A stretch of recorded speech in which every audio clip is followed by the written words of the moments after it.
كيفكم يا شباب؟ يعطيكم العافية. السلام عليكم. على الوقت بدينا. تمام. محمد القرشي، أبو إبراهيم، أستاذ محمد، مدير المنتخب السعودي، شرفنا طبعا. بعض الكلمات. طبعا أبو علي ما يحتاج كلكم تعرفوه. هذول من رموز كرة اليد عندنا في السعودية. شرف إن جونا هالمكان من قبل ولا زالت علاقاتهم ويانا. ونتمنى أن نستفيد من الأمور الخبرات اللي عندهم. أوكي. تفضل أبو علي. السلام عليكم ورحمة الله وبركاته. ما نبي نطول عليكم إن شاء الله، نقصر عليكم التمرين في الجو الجميل ده ما شاء الله يعني يعطيكم العافية انكم تمرنوا ملاعب زي دي، وما شاء الله نادي اسمه كبير ولله الحمد، آسيا كلها تعرفه ما شاء الله. يعني انتم عندكم مثل كبير، لاعبين ما شاء الله في الفريق الأول وبطولات واسم، يعني لابد يكون انتم كمان عندكم اهداف انكم توصلوا للناس اللي عندكم كويسين، عندكم في وسط البلد قدام انظاركم. يعني خدمة فريق زي مضر يعني بيخدم كرة اليد السعودية وبيخدم الوطن، وانتم ان شاء الله على نفس المسيرة، يعني على نفس مسيرة حسن جنبي، احمد العالي، ماجد بن رحى، الاسماء يعني لا ننسى احد من الاسماء. يعني ان شاء الله نشوفكم في اعلى المراتب واعلى المستويات، وتكملوا تحافظوا على الانجازات اللي عملها نادي مضر بقيادة الرجال، يعني علي سعيد اخونا رئيس النادي ابو كرم، يعني ناس بيتعبوا ويشقوا معاكم، وانتم الحمد لله بتردوا لهم الجميل اللي بيسووه لكم، واهل البلد ما مقصرين معاكم ما شاء الله. احنا يعني الواحد يستمتع لما يجي يلعب ضد مضر ويشوف الجمهور ويشوف الشيء ده، يتمنى انه عندنا نفس الشيء ده. فانتم محسودين على وجودكم في نادي صغير لكن اسم كبير لله الحمد. ان شاء الله انكم اول شيء كل واحد، بس هي الحاجه المهمه للاعبين اللي لازم يعني اول شيء حط في بالك انك تخدم بلدك وتخدم ناديك، لا تفكر في اي شيء ثاني. لا خدمت بلدك وخدمت ناديك ربنا حيعطيك وحيوفقك وحتجيك اشياء انت ما كنت تتوقعها. بس اول شيء حط امامك هدف انك تخدم ناديك والبلد اللي انت عايش فيها، المنطقه اللي انت عايش فيها القديح. لا بذلت قصارى جهدك ربي حيعطيك شيء انت تتمناه وشيء ما كنت تتوقعه، وربنا يوفقك. الله يعطيك العافية. تسلم. والله ما شاء الله يعني كلكم لاعبين ما تقصروا في التمرين، ومعروف مضر معروف يعني من سنين معروف، يعني من كان يتوقع ان مضر يوصل الى هالمستوى. يعني قبل عام 2005 كان فريق بداياته ينافس يعني الافريقيا. يعني اذكر مباراة ضد الخليج الدور الاول فاز علينا، انا كنت العب في الخليج وفاز علينا فرق واحد، وكان مجهود وفي اهداف كل لاعبين من اداره يعني 20 يعني فرق اثنين. يعني كان في اهداف من الاداره من اللاعبين من المدرب، كان الكل عنده هدف وطموح يوصل، ووصل الفريق. يعني لازم انتم تستمروا، كل واحد يحط له هدف وين يبغى يوصل، اللي يحط له هدف ويتحدى روحه لازم بيوصل. يعني كل شيء بيد الله بس لازم يوصل. يعني لازم تجتهدوا وان شاء الله نشوفكم لاعبين المنتخب. انت كنت لعبت في الاهلي، طيب ايش التجربه اللي مريت فيها في الفترات هذه؟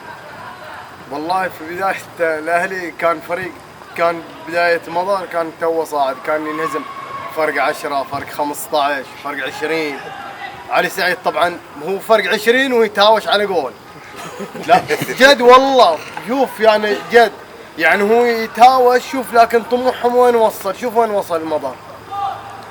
فالطموح ما له حدود والتحدي ما له حدود، لازم تجتهد توصل، ما تجتهد محلك راوح يعني. واتمنى لكم التوفيق ان شاء الله. تسلم ابو علي. بس اقول افلح من صلى على محمد وال محمد. يلا واصلوا كابتن التمرين. يلا يعطيكم العافيه.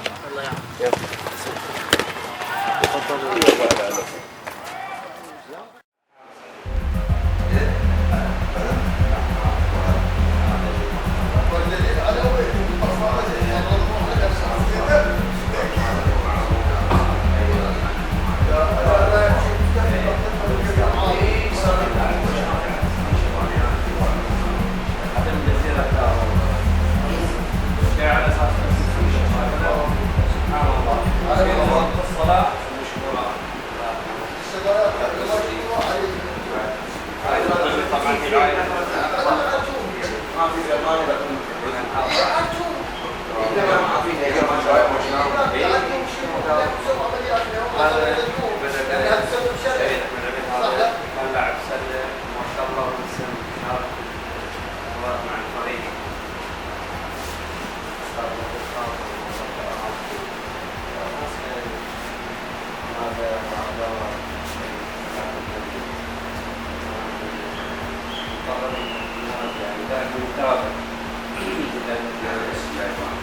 الرياضة بشكل عام صار عبد الله صار هذا أنا واحد من الناس اللي دائما أقول هو الشيء الوحيد اللي ما خسر الشيء المفروض يحصله ليش؟ هذا اللي الأساسي في الشريك الثاني عادة وأتوقع أن حتى هذا الشيء اللي جاء الله جاب من نفسه فرح شديد والله كتب لي الشهر مرتين في هذه وفي هذه يوسف تزري بعد الشباب ما شاء الله عليه حتى ذول الاخوان اللي العنون هذا العنون هذا في المسجد العنون هذا العريس اللي كان وياي في يوم زواجي زفينا هو واخوه في نفس اليوم والله اختاره سبحان الله كان الله كتب لنا الشهاده يا ابو علي وكذا رح جاي من عيال الجنبي مصطفى شاب بعد 18 سنة و 19 سنة تقريبا في كلية دبي على هذا بعد عائلة المقاولين ما شاء الله عليه هذا اللي اشتهر الأربع اللي في العلوم هذا المبتعد برا. ايوه اللي كان مبتعد برا وسام ما شاء الله عليه يعني هو اللي صار دور البطل واحد هذا بعد اللي كان معه في الصورة محمد عيسى وعيسى محمد وعيسى هذا ود الكاتب كثر هذا الأستاذ محمد عفيري كان لاعب طائرة سابق عندنا ومن الناس اللي حققوا إنجازات ولعب في دوري الممتاز كان موجود لما كان مضر في الممتاز كان من أحد أبطاله هذا عبد الحاج من إصباح ما شاء الله عليه كان يعجز الخير طبعا اللي توفوا كل الناس طيبين ما هو زي تعيس الخط كلكم طيبين. إذا أنت ماشي مع حسين أخوان هذا على صالح الشهيد الصغير صغير؟ إيه هذا في صورة إليه وبعد نادي مضر وصورة عليه مشهورة سكان مشهورة شباب من الأخوان اللي توقفوا من عنون كان موجود هناك هذا الإنسان الفقير والعبد إلى الله إنسان يعني كان حالة تعبان جدا أبو حسين العراجلي الله يرحمه الحمد لله رب العالمين الله أكرمه بالشهادة وإن شاء الله أموره إن شاء الله كانت إلى خير وهذا عريس الشهادة سميناه يعني الطفل ما شاء الله كان يعني أخذ كسر خاطر كبير يعني جبر خواطر الناس كلها والناس اصطفت يعني خصوصا لما تطلع صورته كان لسه متخرج من الروضة على اساس اي والهديه اللي كانت من والده والسوالف اللي جت عليه سبحان الله اخذ يومه شهاده ولد في ما شاء الله عليه يعني كانت ابراهيم طبعا لما كان يمكن حسين اخوان والنجوم اللي جونا هنا في فتره كان جاي من المنتخب وكان والده مرقد في المستشفى معاه هذه الشهاده والناس اللي اشتغلوا في الفعاليه ابراهيم كلمه تفضل فيها لاسر الشهداء عافية. أول شيء نقول لهم عظم الله أجرهم وأجورهم في موتاهم وإحنا هذول شهداء وناس ربنا الحمد لله من صفوة عباده ما دام توفوا في بيت الله وفي يوم جمعة في مكان طاهر يعني ربي كتب لهم شيء كل واحد يتمنى إنه يكون خاتمته بالشيء ذا ونسأل أهلهم الصبر والسلوان والله يرحمهم جميعا إن شاء الله. الله يسلمك.